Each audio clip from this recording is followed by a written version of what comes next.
Hey, what's going on, guys? Welcome. It's your host, PWR, back with another video. And today we're going to do a state of the collection video. This is a video that I've been wanting to do for a while now. Hopefully you guys can bear with me. This is going to be probably a two-part video, depending on how much time it takes me to get through this video. So guys, just bear with me. Um, there is a rhyme and reason to my collection. I am getting there. As my collection grows, what I'm trying to do is narrow down on watches what I want in my collection, what I don't want in my collection. So right now, it's kind of all over the place, but I'm going to straighten it out pretty soon, and I'm going to narrow it down eventually.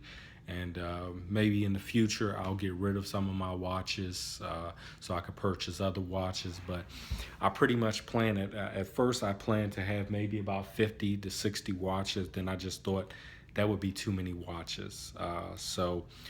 My main focus is going to be probably about 30 to 35 watches now. And I'm going to make sure that there are pieces that there's some type of rhyme and reason to them. They're going to be dress pieces, they're going to be sport pieces, mechanical pieces, but they're going to have a rhyme and a reason for them. Right now, this is just kind of sporadic collecting, as I would say. I'm still new to this, guys, so please forgive me, bear with me. I hope you liked the video, and this is PWR's watch collection, or tell of the tape. All right, so let's switch perspectives, and I'll show you what I have. So as you can see, guys, this is one box of watches. Here's another, and there's another over there. So yeah, it's a lot of watches. But let's get down to it first and foremost. Let's start with this watch. This watch right here is it's called a Machino watch. These watches were at one point in places like J.C. Penney and stuff like that.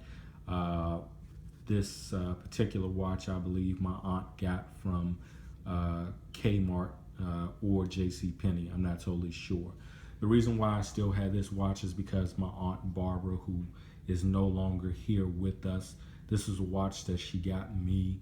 It's not on the original bracelet. It was on an all-metal bracelet. In my earlier days of trying to size my arm and stuff, I messed up the links. So I was able to go to Walmart, and I looked for a band, found a really nice, genuine leather band for $8, guys. And I put it on this watch, and I wear this watch frequently. It has I don't know if you can see this, but at the 6 o'clock, it has a date feature. So it tells you the date, today's date and stuff as well. It is a quartz movement watch, so it does use a battery. I did put a new battery in it, so it is working like a charm and everything. And it's just a watch that I truly appreciate, and I'm glad I was able to salvage and keep and add to my collection. So that's the first watch. The next watch was a watch that I got when I was in my so-called bling phase. When Dirty South rap was big, and you had people like No Limit Records and Cash Money Records, and they were wearing these gargantuous diamond watches and stuff.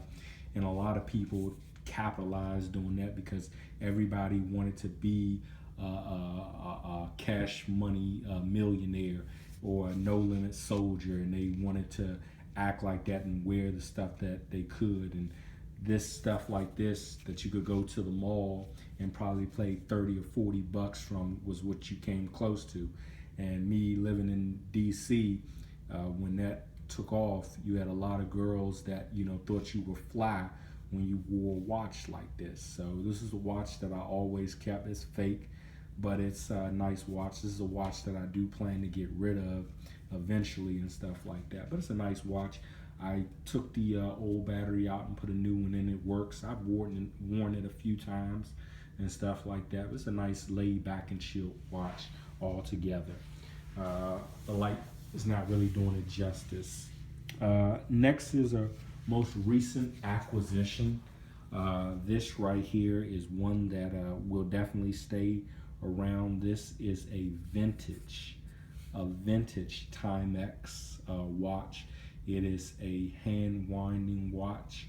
You got to wind it back a lot to keep it going and stuff. It is stopped, as you've seen, but I just got this from a seller off eBay, and it came with this nice leather strap along with the original flex band strap.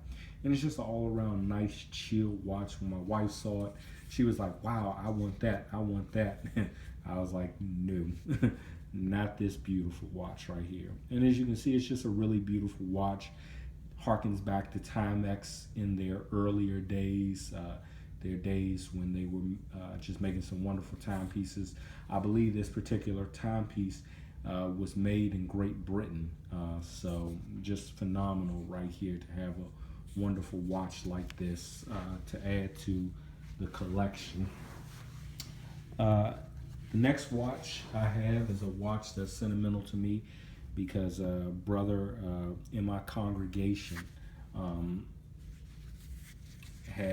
he given me 2 watches, and this was the second watch that he gave me, and this is the Acrobas dual time watch. It's just a beautiful watch. I really love it. It's a wonderful complication. This watch, you need 2 batteries with it. It is a quartz movement watch, and you need 2 batteries for each side to work. I'm glad that he gave me this watch. I do wear this often, and it's just a very laid back and chilled watch. It's a good evening or a good dress watch. Right now I got it on a leather NATO strap, but I do plan to put it either back on the original strap or get another wonderful strap for it, guys. So that is another wonderful timepiece that I have in my collection. Another timepiece that I have is one that I really truly appreciate, and I've showed this in earlier videos, and I only paid about $10 for this beautiful timepiece. This is a Seiko 5, vintage Seiko 5, probably from the late 70s, and it still works, guys. It still does its thing. It's a hand winding automatic watch. I love it. I just set it for you guys. Has the date and everything. It's just beautiful. It doesn't see a lot of wrist time, but when I go back to work, I'm definitely going to be, this is going to be the watch that I'm going to be probably wearing as a beater when it comes to work and stuff as far as automatic watches go. So just another wonderful watch to have into the collection. Next, we have another Timex watch. This is the Expedition series, and I love these watches. As you'll see, this is my first one that I got. I put this on a NATO strap. It came on a leather strap, which I thought was just awesome. These are really good, like field watches. They're quartz movement watches, and once again, they have that wonderful Indiglo feature, guys. So I love these watches. These are good watches to wear practically anywhere to work, depending on what type of work you do and stuff like that. It's just a great watch to wear, and I really appreciate it. The next one is another one. This one is a little bit different. This is has a darker dial than that one did. That was a straight brown dial, and this one has the orange hands on it. It came on a black leather strap. I got it on a black, red, and gray NATO strap, and I just love this watch, man. I mean, it's just pure awesomeness. And again, that Indigo feature, you cannot beat that, guys. Another quartz movement watch. I'm glad to have it in the collection. And I did a review on this. This is the Timex Weekender watch. It's simple, cream colored dial watch. I got it on a gray and Carolina blue NATO strap. It's just awesome. And there's that Indiglo feature. So, yep, one of a kind watch, guys. I really appreciate that. And we just finished up doing a review on these two wonderful watches. And that is the Timex Weekender chronograph watches. Awesome watches. Glad to have them in the collection. And what I'm going to do is get a couple of more of these watches, guys. These will be watches that I'll be wearing on a regular basis. So that's part one of State of the Collection. Stay tuned for part two coming up next.